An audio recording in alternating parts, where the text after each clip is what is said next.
Sağlık övel misiniz? Ha. Övel. Bizim stüdyamızda sizin adınız Naif Atorvan ya dostunuz var ekeni.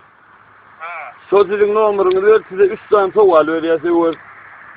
Eğer de siz bizim sorumuza doğru cevap verirseniz tolun soracağın cemlesiyle öğreneceğiniz. Ya da olmadı gepleşimizin inlik sanlarına katlaşma hukuk kazanacağınız. Över sen tayin mi?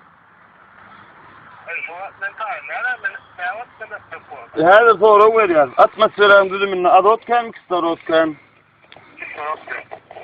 Evet size ikinci verecek sorumuz. 1 kilogram demir ağır mı, 1 kilogram saman ağır? Bir mutluğunuz var sizin. Eğer de bilmeseniz geçtiği vaydı biliyeniz. Demir ağır? 1 kilogram demir ağır. Siz bizim bu sorumuza ne doğru cevap verdiniz? İkisini den oluyor. Evet size üçüncü verecek sorumuz. İyi devurda diyor çaponun adlandırılışı. Size onu kosmosu yeni 2 tane soru var. Size verecek dördüncü sorumuz. Yurdumuza İngil deriye hays deriye. Amin deriye. Evet size dördüncü, beşinci verecek sorumuz. Evet. Tayin mi? Yurdumuza İngil vilayet hays vilayet. Tutcan meydanını bildiğiniz manık. Evet, siz bizim sorumuza doğru cevap verdiniz. Siz eğer karşı olmasanız yine bir soru vereceğiz size. Evet.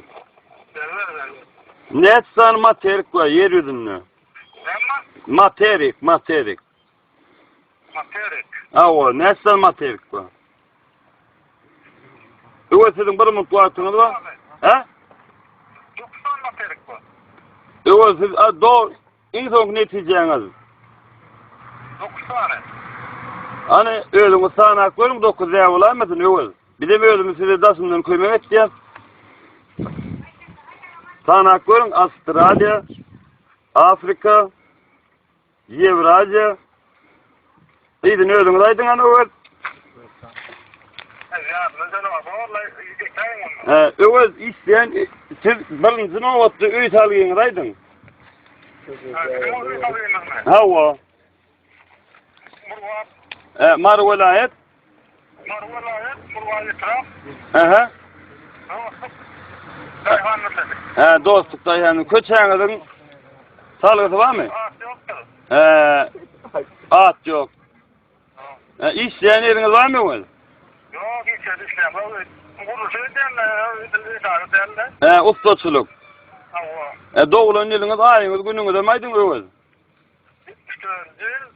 Aha, 1974 yılın.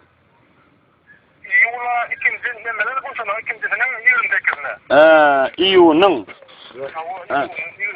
28'ine. Evet, siz bizim gittiğinizde çarşının 18 saat 30 minut tutulması bilirsiniz.